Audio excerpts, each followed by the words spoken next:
Kita melihat, lihatlah katanya ya. Apa? Lihatlah, apa yang dilihat? Ladang sudah menguning.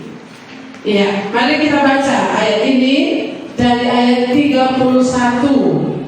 Ya. Kita baca pergantian sampai dengan ayat yang ke-42. Saya baca ayat ganjil, Bapak Ibu, saudara-saudara baca ayat yang ke-6. Sementara itu murid-muridnya mengajak dia, katanya, "Rabi, makanlah."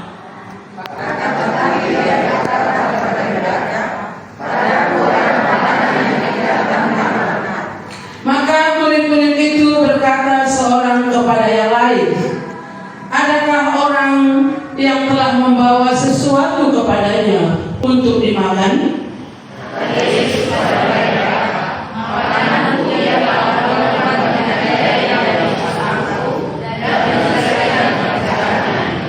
Bukankah kamu mengatakan 4 bulan lagi tibalah musim menuai? Tetapi aku berkata kepadamu, lihatlah sekelilingmu dan pandanglah ladang. Pandanglah ladang-ladang yang sudah menguning dan matang untuk dituai.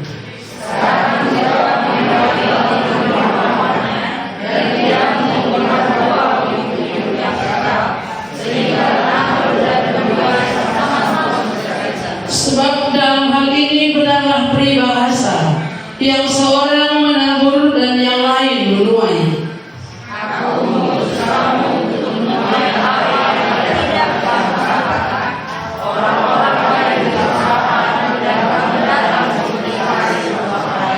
Dan banyak orang Samaria dari kota itu telah menjadi percaya kepadanya karena perkataan perempuan itu yang bersaksi, "Ia mengatakan kepadaku segala sesuatu yang telah kuperbuat."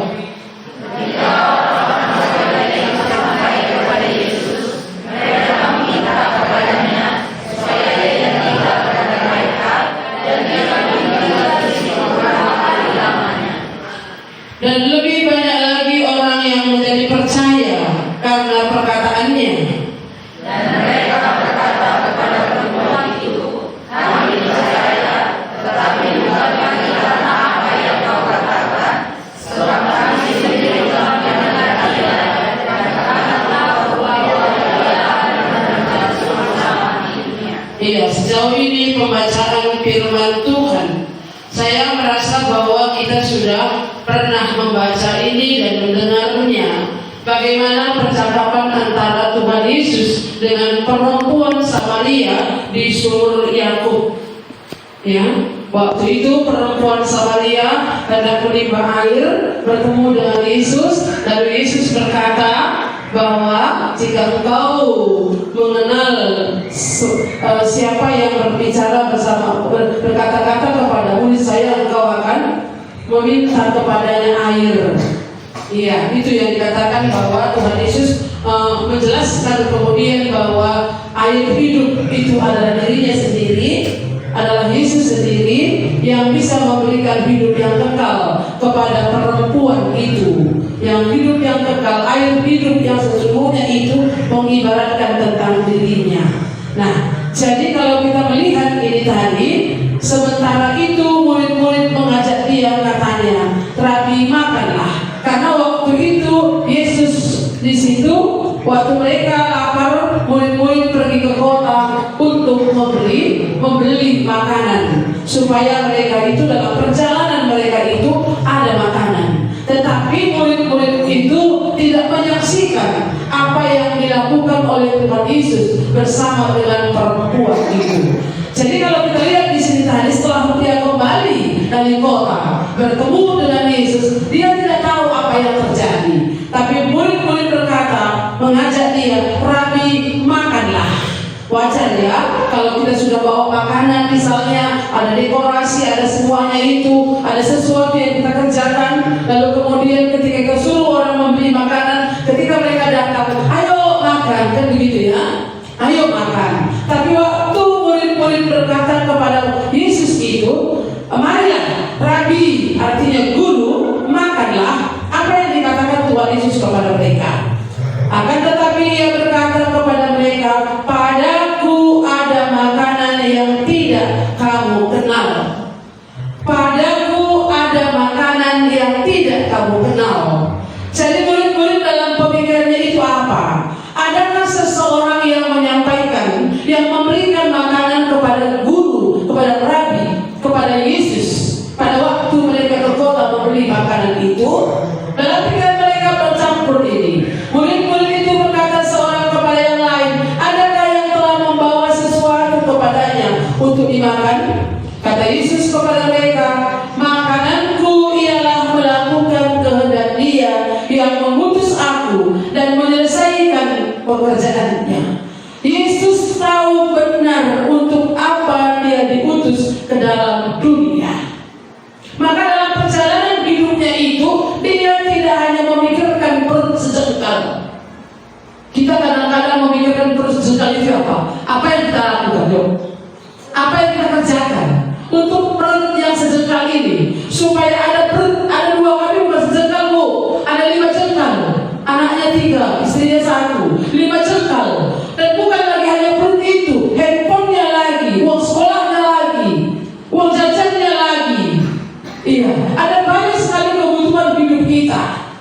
Tapi Tuhan berkata di sana, makananku ialah melakukan kehendak Dia yang mengutus aku dan menyelesaikan pekerjaannya. Jadi kalau ada yang mengutus Dia, Bapa mengutus anak ke dalam dunia untuk menyelamatkan dunia ini. Tujuannya di sana adalah untuk menyelamatkan dunia ini yang begitu berlumpur dosa, yang begitu akan masuk ke dalam kebinasaan itu. Allah memandang dari surga. Kalau kita kembali mengingat kembali zaman Nuh, bagaimana Allah sedih, bagaimana Allah itu menyesal menjadikan manusia itu lebih banyak karena manusia itu sudah berdosa. Itu ya, pada zaman itu. Apa yang dilakukan Nuh? Membuat air bah supaya manusia itu melihat apa yang dikatakan oleh Nuh benar. Buatlah bagimu bahtera. Apa yang dilakukan dikatakan oleh Tuhan kepada Nuh benar. Jadi hujan, jadi banjir, jadi genap. Apa yang dikatakan Tuhan itu digenapi. Waktu itu Allah sedih, pilu hati Tuhan melihat dosa itu di bumi ini. Dan oleh sebab itulah Allah mengutus anaknya ke dalam dunia. Itulah Yesus Kristus. Datang ke dalam dunia ini untuk menyelesaikan atau bekerja, melakukan tugas yang diutus oleh Bapa. Tadi kita bernyanyi, Tuhan ini tugas kami. Apa tugasnya? Tugas kalian apa ya? Tugas saudara. Nyanyi. Tuhan ini tugas kami. Terus beri kami hati yang mengasihi. Apakah itu doa saudara? Beri kami hati yang mengasihi. Beri kami keberanian. Iya. Jadi kalau kita berdoa kepada Tuhan bernyanyi, Tuhan sebenarnya berikan sudah hati yang baru, hati yang diubahkan oleh Tuhan. Hati yang Tuhan berikan itu adalah hati yang kuberikan kepadamu, hati yang baru dan roh yang baru ke dalam batinmu.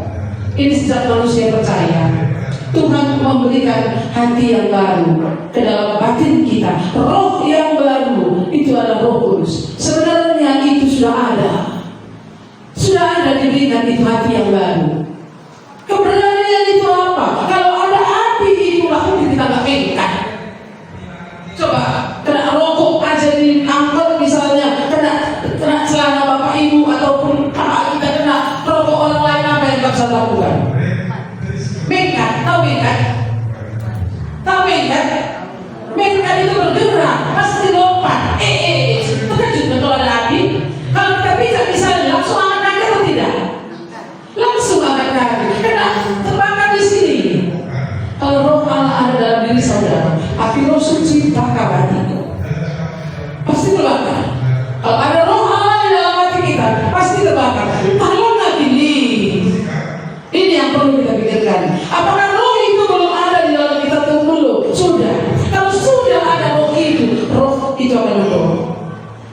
api roh suci bakar hatiku, begitu ya.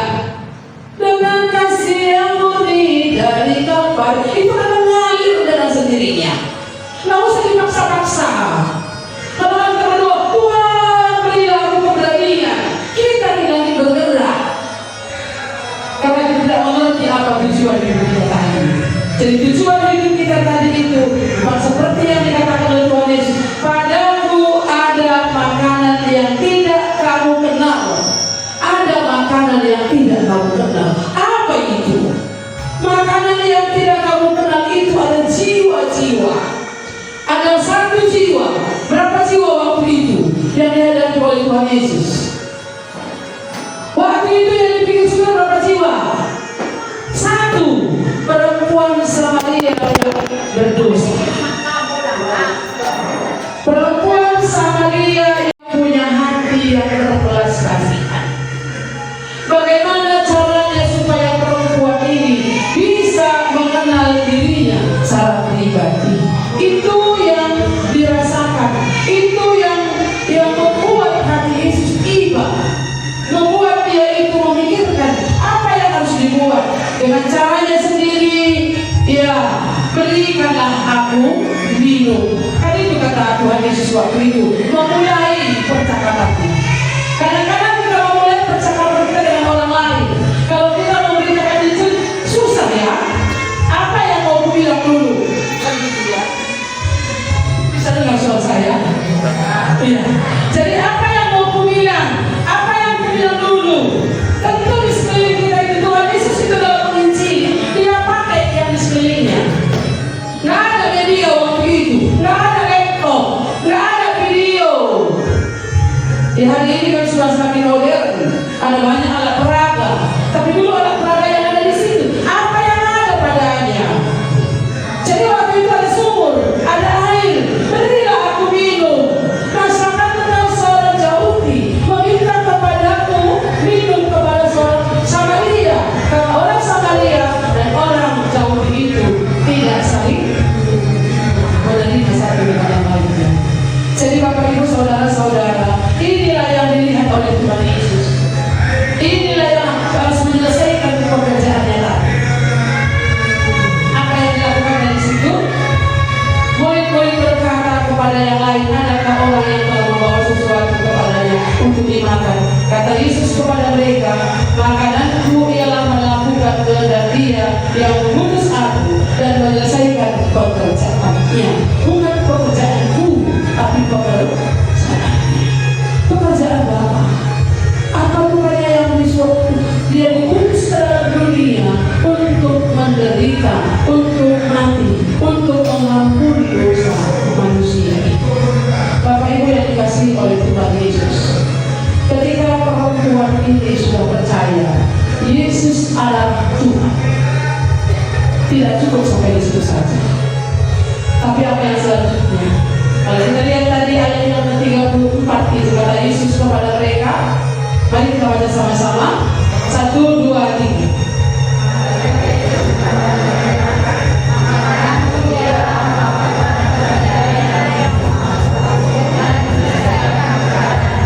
Iya, makananku ialah melakukan kehendak Dia yang mengutus aku dan menyelesaikan pekerjaannya.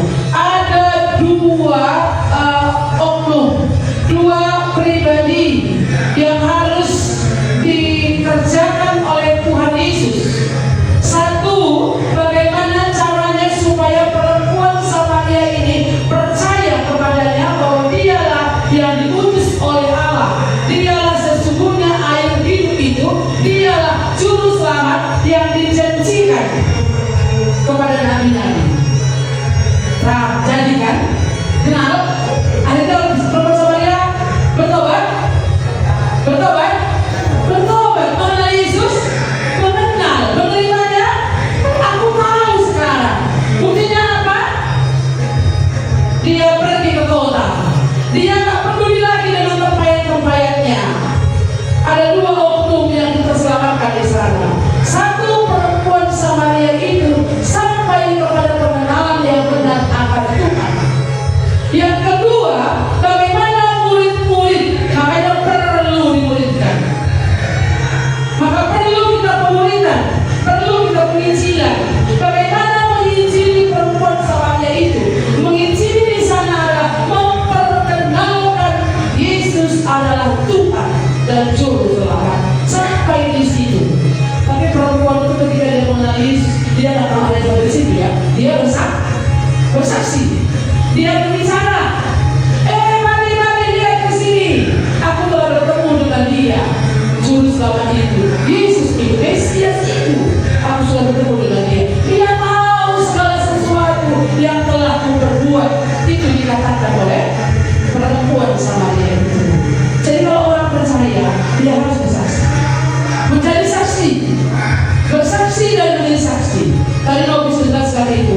Apa katanya? Kamu akan menerima kuasa kalau Roh Kudus turun atas kamu. Kamu akan menjadi saksiku di Yerusalem, di seluruh Yudea, Samaria, sampai ke ujung bumi. Tapi kalau saudara tidak menjadi saksi Tuhan, tidak bersaksi, tidak menjadi saksi di Yerusalem, Yudea, Samaria, sampai ke ujung bumi, akibatnya apa? Kisah Rasul 8 ayat 1. Kalau tidak melakukan Kisah Rasul 1 ayat 8, akibatnya itu akan terjadi Kisah Rasul 8 ayat 1. Itu gak bisa sejalan ini. Apa isinya coba? Apa isinya? Kalau tidak ada saksi, Kisah Rasul 8 ayat 1, apa katanya? Ada sini? Ya, ayo kita baca sama-sama ya.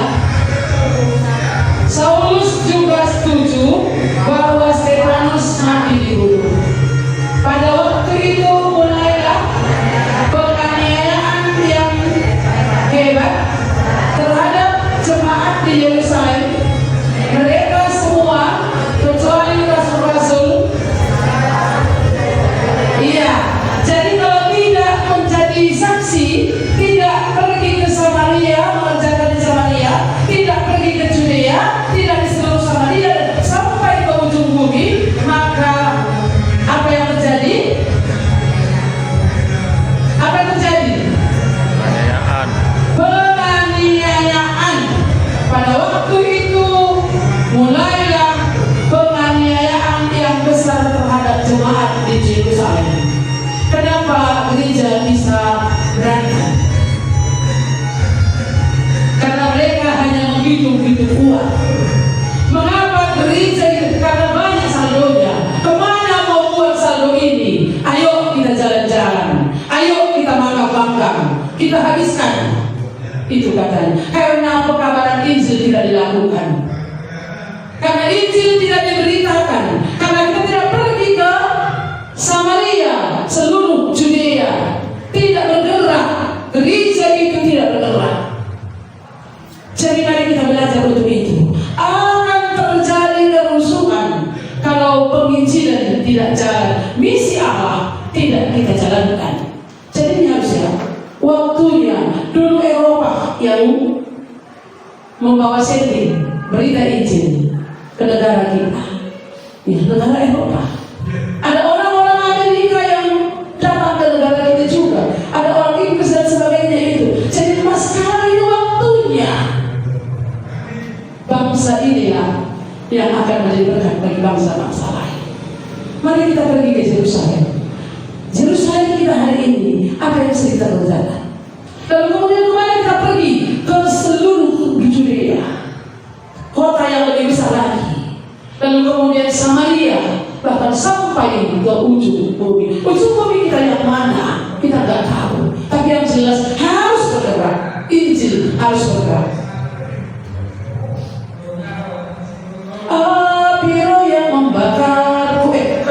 Satu lagi apa ya? Tentang api roh suci tadi ya. Satu lagi apa dia? Tolong kau tadi ya, belum ya? Menyatakan pada semua orang itu apa lagunya? Bagai bunga api yang membesar nyalanya, segera kelilingnya.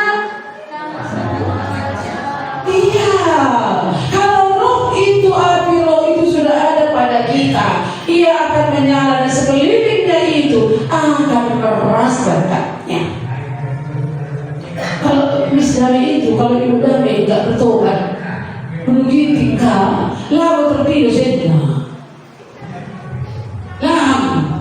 Aku pegawai negeri, aku ada gajiku, adikmu itu kau yang sekolahkan, uangku, itu mama bilang. Iya, ini orang yang belum mengenal Tuhan pasti terjadi. Kalau suaminya itu tidak seperti setara paling tidak dengan dia, kalau harus lebih tinggi. Kalau lebih rendah suaminya, lo ilah nabi. Ini orang-orang yang tidak mengenal Tuhan.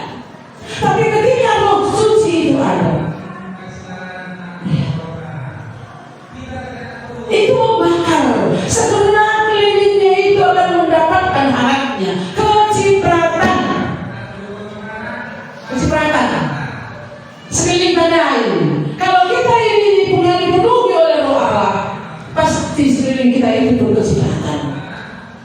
Bisa saudara kita, saudara suami, saudara istri itu merasakan kasih Allah tadi ada di dalam diri kita.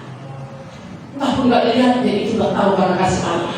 Apakah mereka menganggap karena ini adalah kakakku, karena ini adalah abangku, karena ini adalah saudaraku? Tapi kalau kita melakukannya itu untuk Tuhan, maka jika damai setahun sekali bisa dihiling. Tahun ini dia kemana? Ke Bali. Tahun depan ke Jerusalem. Tahun depannya lagi ke Papua. Atau tahun depannya lagi jalan-jalan ke luar negeri. Ya, traveling. Bisa. Berdua cuma gak ada anak mau dibiayai. Ayo Pak harus kirim kita. Pakcik.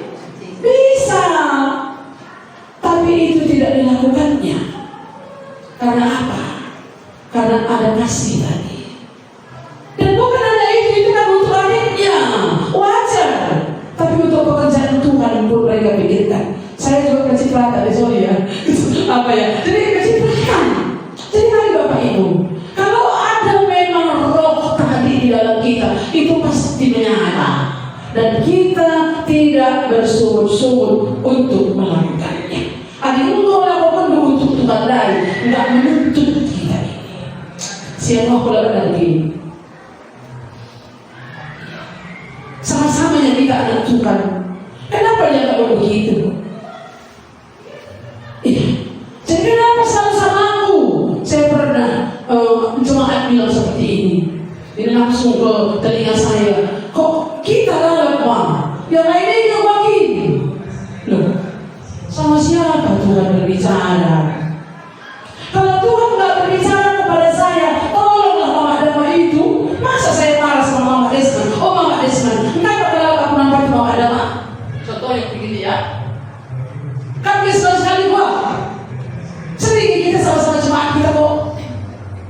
Kepada siapa Tuhan berbicara? Orang itulah melakukan. Makanya Tuhan yang melakukan kehendak Dia yang mengutus aku.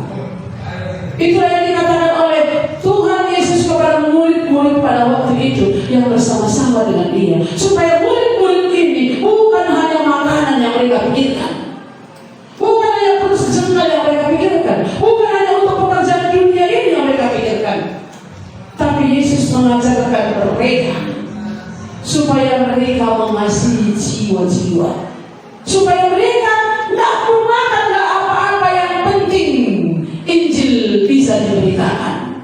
Enggak makan apa-apa yang penting waktu itu ada kesempatan untuk memberitakan Injil. Ini yang diutamakan. Bapak Ibu saudara-saudara yang dikasihi oleh Tuhan Yesus, murid-murid itu enggak memahami isi hati Tuhan.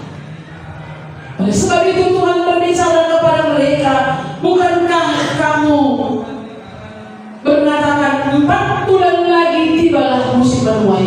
Ini kali-kali manusia. Kalau sudah ditanam 2 bulan, kalau itu hasil gandum itu 6 bulan, maka 4 bulan lagi kami akan menuai. Tahu mereka semuanya. Kalau saudara sudah tanam jagung, urut jagung itu 1 bulan. Berapa bulan lagi kami tahu berapa bulan lagi panen? 2 bulan lagi tibalah waktunya untuk menuai, panen. Mereka tahu benar apa itu panen. Makanya Tuhan Yesus berkata, bukankah kamu berkata 4 bulan lagi tibalah musim menuai? Kali-kalimu cuma kali-kali manusia, kali-kalimu cuma tentang dunia ini, sekalipun kamu sudah mengikut aku. Kamu ngerti isi hati Tuhan. Tapi tadi waktu menyaksikan, sudah lama bertobat, keimananku katanya bahasanya, pengertianku akan firman Tuhan pun belum begitu dalam. Makanya tetap perlu menjadi seorang murid. Jangan merasa sok pintar terus. Aku bertobat 20 tahun dekat. Sudah bagianku memberi persembahan lalu melakukan kerjaanku sudah selesai. Tidak perlu banyak yang aku kerjakan. Beri kami hati seperti hati-Mu Tuhan. Beri kami kebenaran kepada Dia. Tuhan sudah memberikan kepada kita. Darahnya sudah memberikan bagi kita. Tubuhnya sudah memberikan bagi kita. Inilah tubuhku yang diberikan, dipecahkan bagi kamu, yang dikorbankan bagi kamu. Inilah darahku yang sudah ditumpahkan bagi kamu. Perbuatlah ini sebagai peringatan akan aku. Tidaklah kita merasakan bahwa Tuhan bukan yang memberikan hatinya, seluruh hidupnya Tuhan berikan bagi kita. Kecuali saudara belum menangkapnya, kecuali saudara belum menerimanya. Kalau saudara sudah menerimanya, Tuhan sebenarnya sudah berikan hati. Maka lagunya berubah. Ini aku Tuhan utuslah. Lihatlah ladang sudah menguning, telah siap dituai. Lihatlah ladang sudah menguning. Itu kata Tuhan Yesus. Lihatlah ladang sudah menguning, yang siap untuk dituai. Lihatlah dan pandanglah ladang. Kita lihat berapa tadi ya? 35. Bukankah kamu mengatakan 4 bulan lagi tibalah musim menuai? Tapi aku berkata kepadamu, lihatlah sekelilingmu dan pandanglah ladang-ladang yang sudah menguning dan matang untuk dituai. Siapa itu? Waktu itu banyak orang datang dari kota Samaria itu menemui Yesus. Disuruh Yesus tinggal di situ. Lihatlah dan pandanglah sekelilingmu dan pandanglah ladang-ladang yang sudah menguning dan matang untuk dituai. Bagian seorang murid itu melihat, memandang tuaian.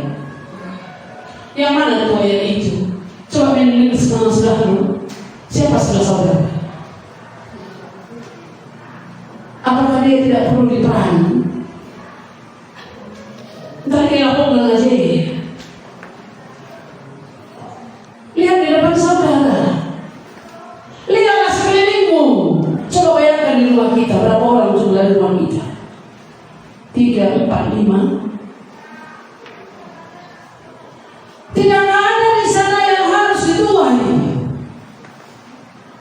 Orang-orang yang dituai itu pematang sudah dituai.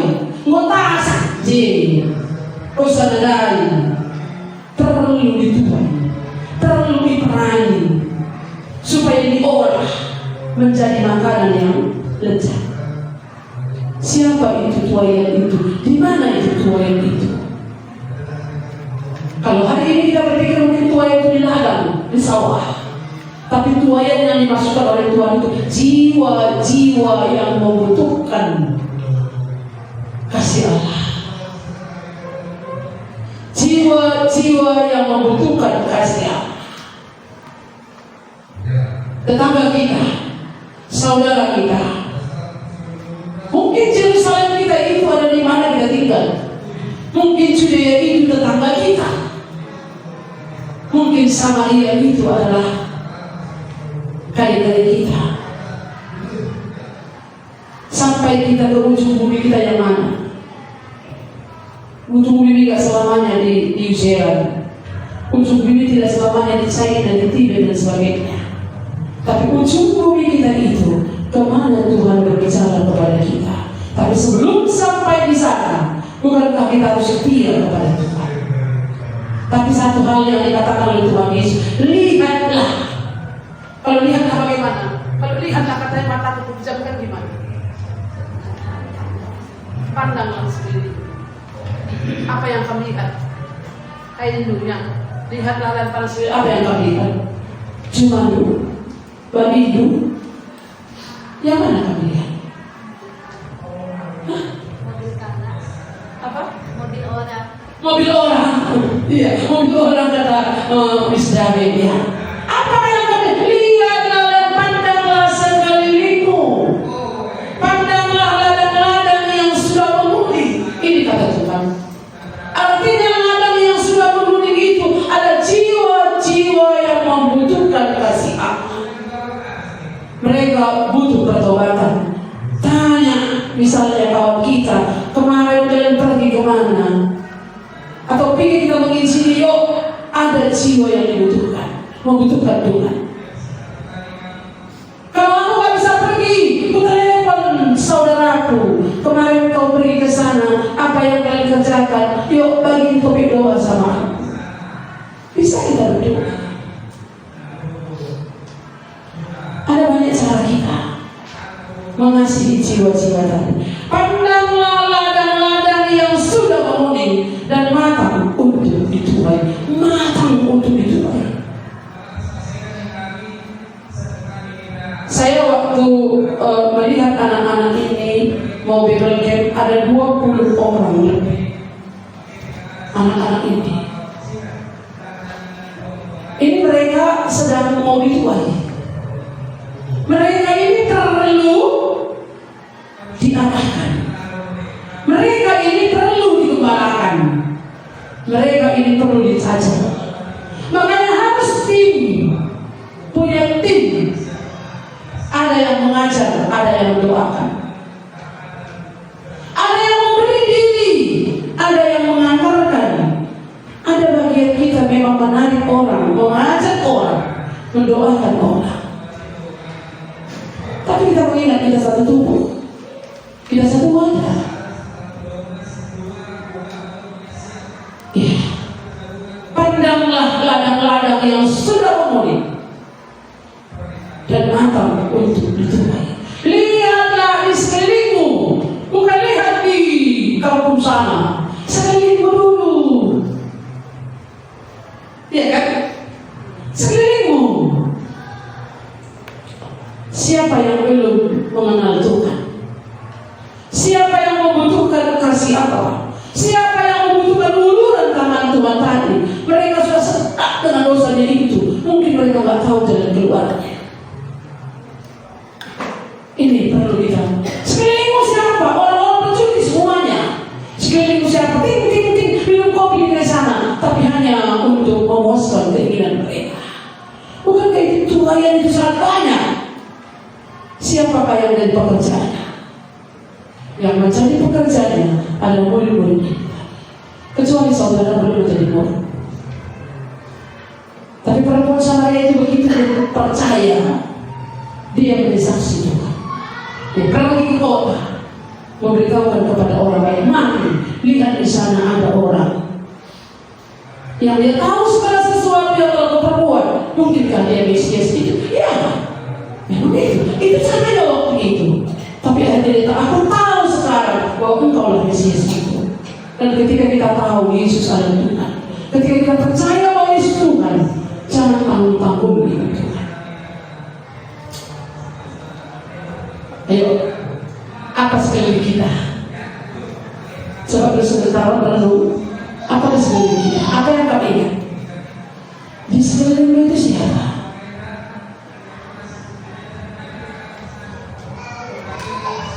Hari ini saya dikelilingi oleh 5 orang anak, 7 Novi dan Rani. Mereka dianggap lebih dewasa dari yang lain.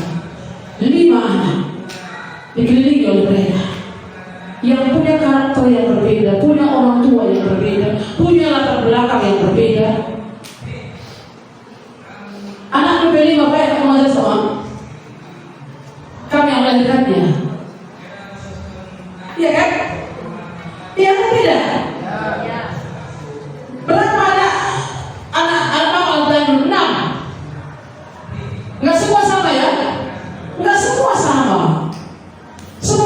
Semua kepribadiannya berbeda-beda. Ini adalah anak-anak yang bukan dilahirkan, tapi Tuhan percayakan itu. Ini punya tanggung jawab yang besar. Sekelilingmu ini ada jiwa-jiwa yang harus diselamatkan. Bagaimana untuk mengasihi mereka? Bagaimana untuk mengajar mereka? Bagaimana untuk mendidik mereka?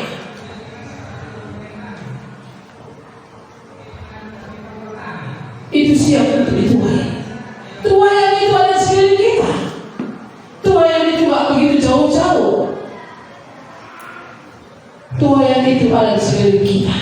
Tapi kalau Tuhan percayakan kita menua yang ini, Tuhan pasti percayakan untuk menua ladang yang lain. Semakin kita taat, semakin Tuhan mempercayakan kita. Ada bagaimana kain padi. Ini kata orang bodoh. Bodoh ini ya. Iya kan? Pandai-pandai kan suruh kalah. Pandai-pandai nyupi kan suruh kalah sama motor. Pandai-pandai rendakan kan suruh rendakan. Makanya mas ini bodoh. Untuk apa tak kali? Untuk apa semua dilakukan berdoa, PA dan semuanya itu? Untuk apa itu?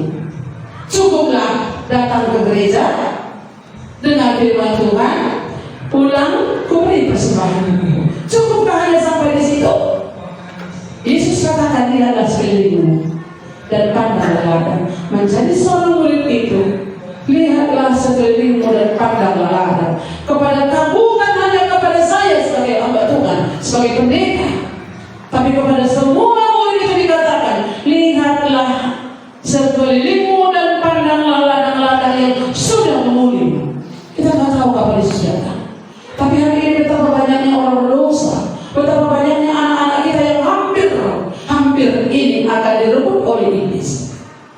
Mereka dikuasai. Coba kasih handphone. Seperti apa mereka diamnya, gembiranya. Tadi nangis. Wow, nangis terus. Udah muncul nih. Kalau kamu kasih handphone, apa yang terjadi? Hah? Apa yang terjadi kalau kasih handphone? Hah? Senang kan dia? Senang atau tidak? Senangnya gitu aja. Langsung memang auranya itu kelihatan, gambarnya itu. Ini sudah diikat dia dengan itu.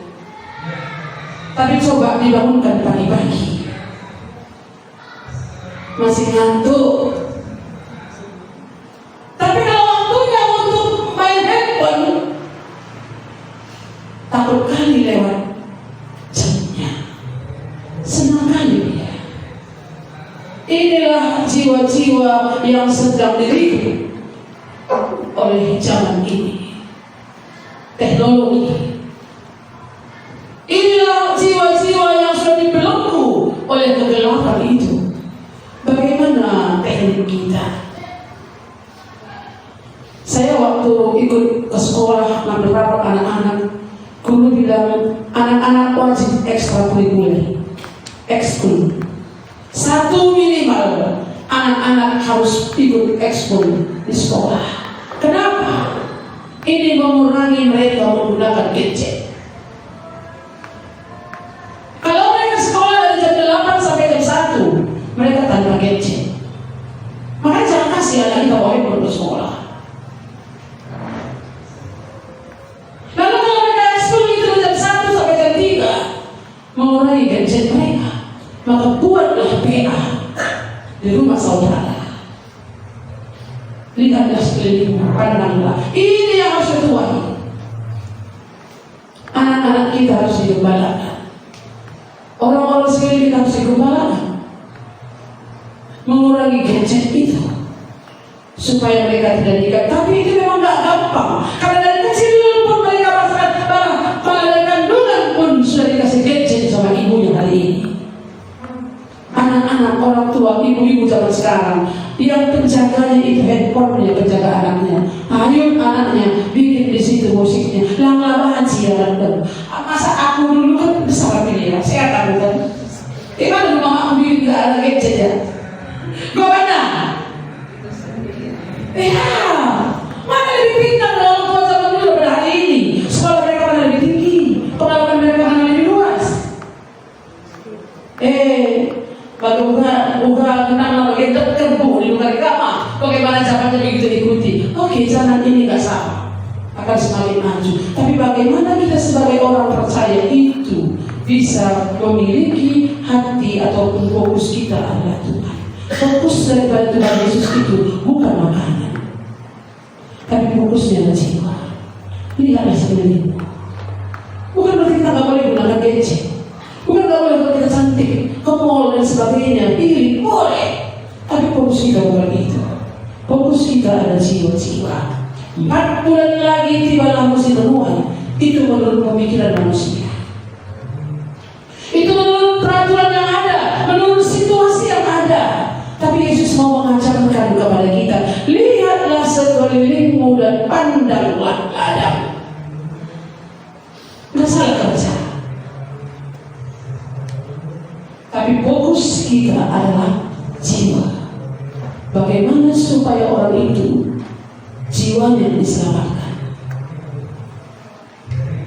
Kalau untuk uang, untuk cita-cita, untuk semuanya itu sangat berjuang kita kan. Untuk uang sekolah ada berjuang kita.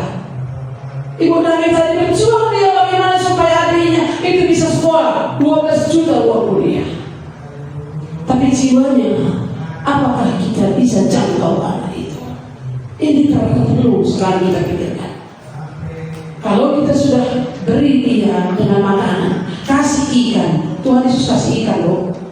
Tuhan Yesus itu waktu itu mereka Tuhan Yesus sudah bangkit. Waktu itu murid-murid kan pergi mencari ikan lagi. Aku mau pergi mencari ikan, kata Petrus pada Simon. Kata murid-murid yang lain bagaimana?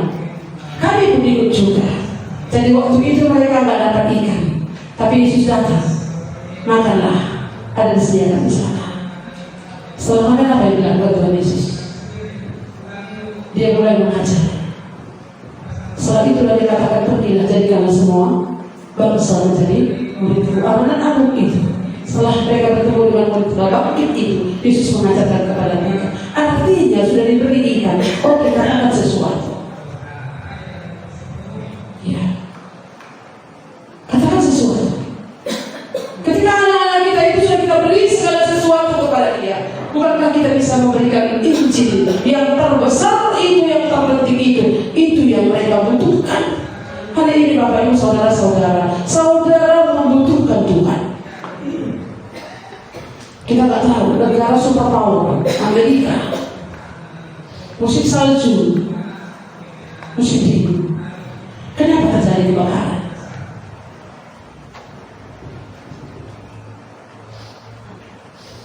Ya, padahal uangnya dolarnya itu apa? Apa? Tugas in Christ. Kepada Tuhan kami percaya. Iya, kepada Tuhan. Tugas in Christ.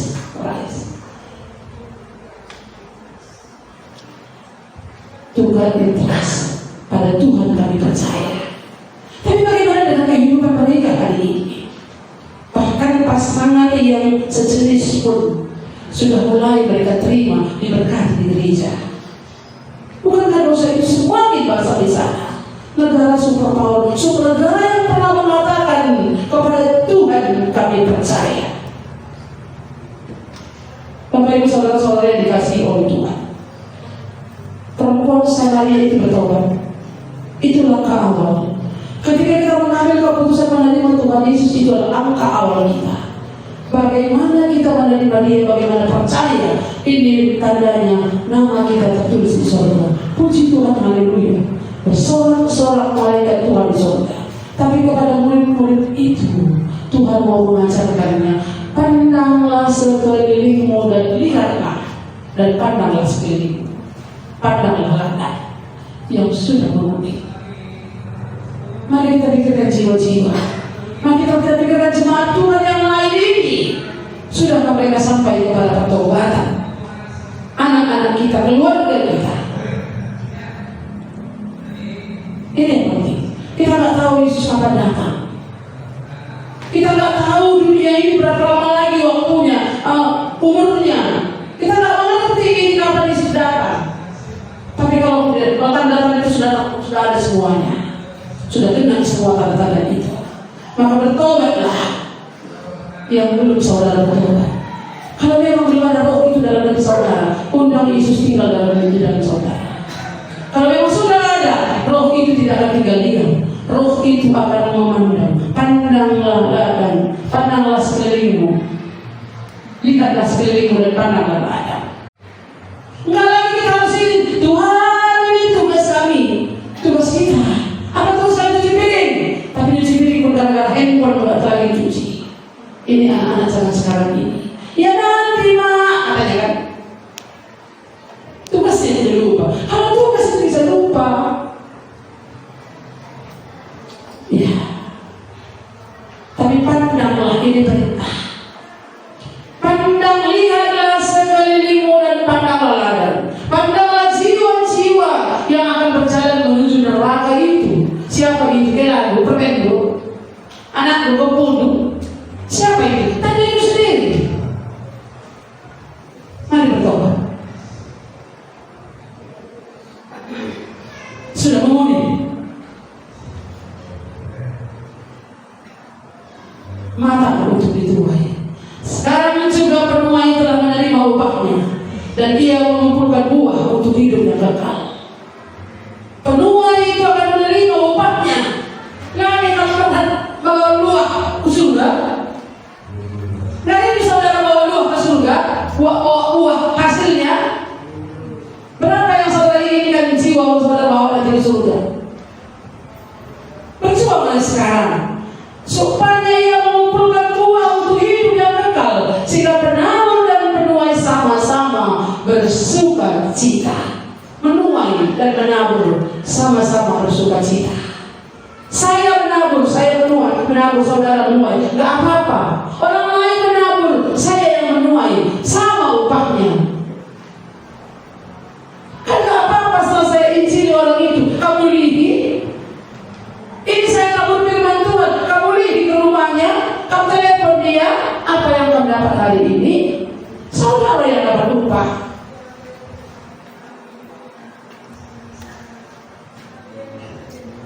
Sehingga penabur dan penuai sama-sama bersuka cita. Sebab dalam hal inilah benarlah peribahasa yang seorang menabur dan yang lain menuai. Aku mengutus kamu untuk menuai. Murid itu harus menuai. Di mana itu sudah diberitakan? Di mana orang-orang sudah mendengar Injil? Boleh tanya sejauh mana imannya? Engkau biar Allah Tuhan Yesus Kalungan. Menuai itu aja. Yang tidak kamu usahakan. Orang-orang lain berusaha dan kamu datang memetik hasil usaha mereka.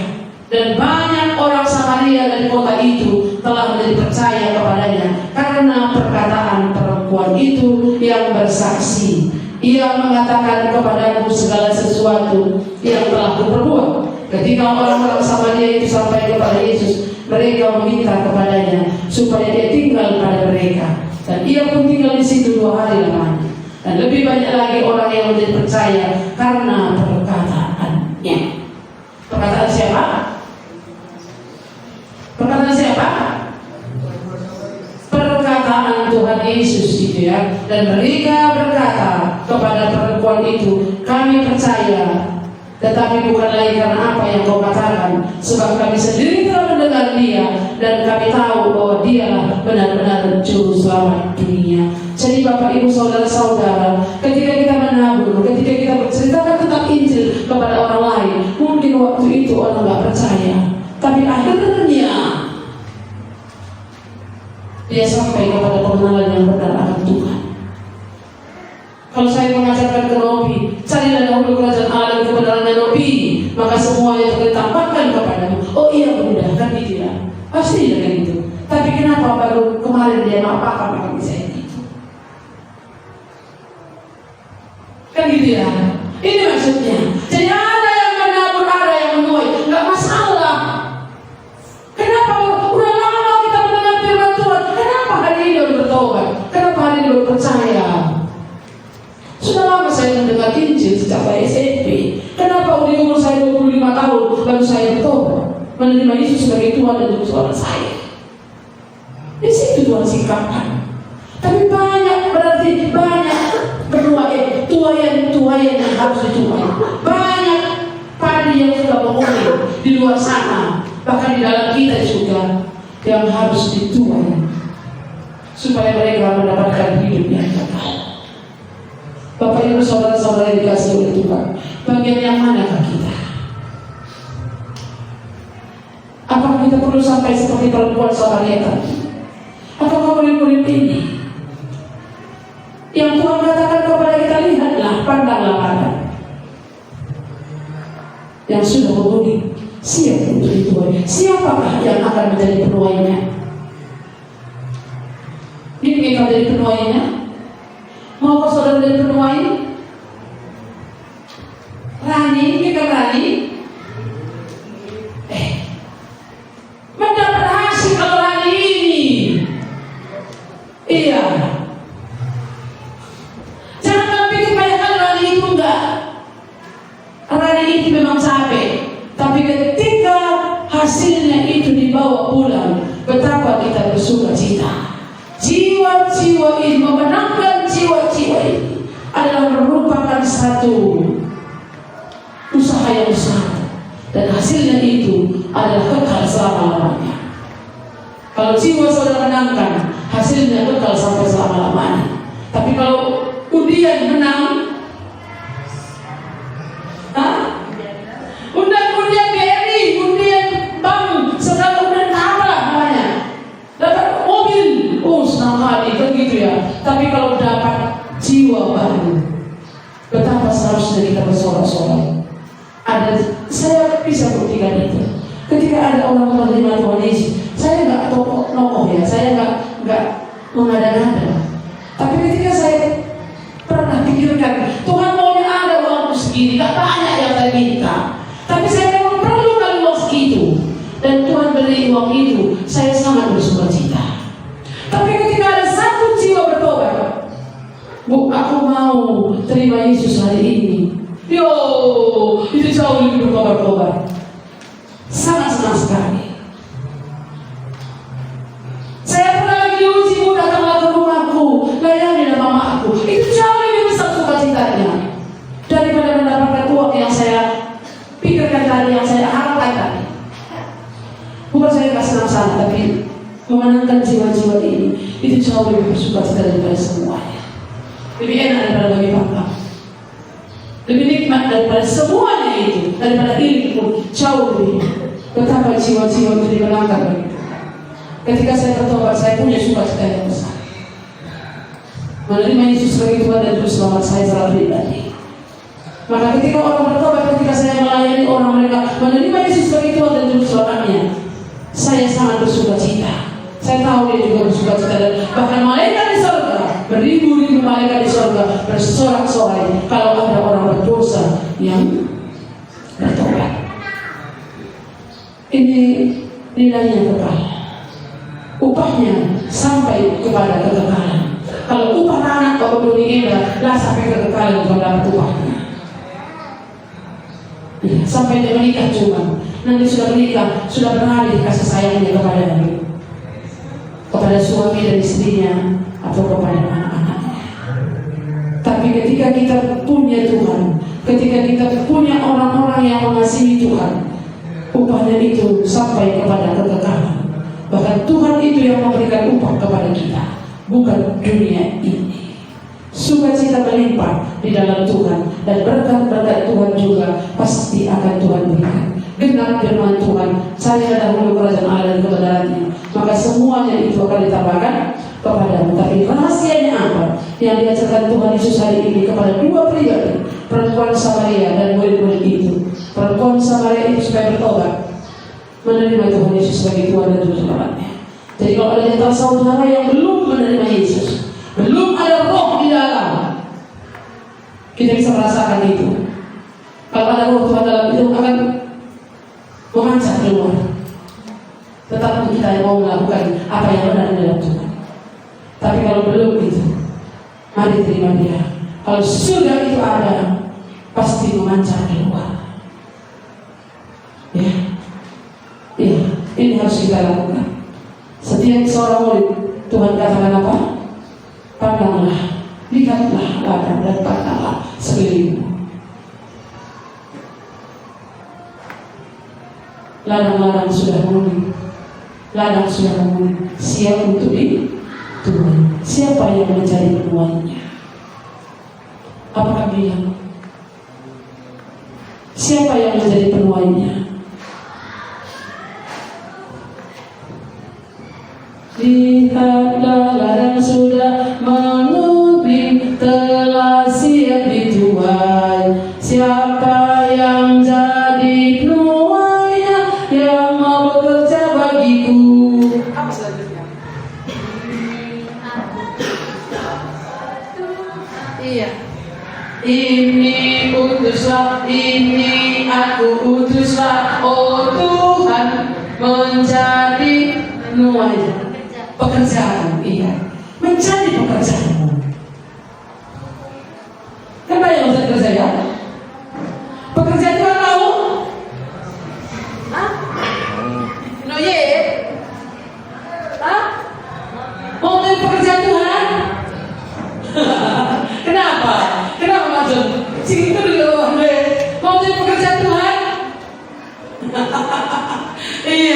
Ya memang nggak bisa dipaksa-paksa. Tapi inilah siapakah yang menuainya. Menuai kehidupan kita apalagi kamu menabur. Malah lupa aku tadi ya. Siapa mau dapat lupa? Hah? Siapa mau dapat lupa? Saya. Mau dapat lupa? Oh. Menabur dan menuai. Hah? Bapak dulu ya? Kamu tak lupa kamu berbagi? Tema? Tak. Berbagi. Nanggunakan babi. Keliling-keliling dalam binatang babi. Tak lupa nak? Dan kalau kita mau dapat upah di surga itu harus menanam Injil, menabur dan menuai jiwa-jiwa. Ini, mari kita berdoa. Terima kasih Tuhan Yesus untuk firman-Mu yang sudah berbicara kepada kami. Setiap kami yang hidup harus bertobat, harus menerima Engkau sebagai Tuhan dan Juru Selamat kami secara pribadi, supaya kami mendapat hidup yang kekal, supaya kami memiliki kepunyaan Tuhan. Dan sebagai milik kepunyaan Tuhan kami harus bekerja, menabur dan menanam,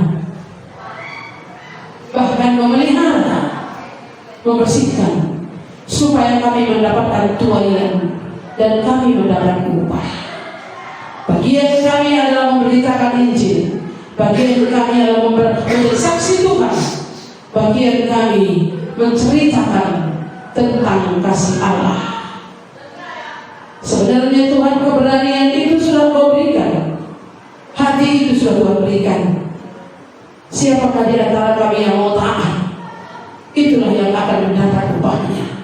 Sebab itu Tuhan, tolong kami supaya kami tidak berdiam diri, tapi supaya kami beranjak bergerak untuk melakukan pekerjaan Tuhan. Sebagaimana Engkau mengutus anak Yesus Kristus dalam dunia ini untuk menyelesaikan tugas yang dipercayakan oleh Bapa, kami juga harus menyelesaikan tugas kami.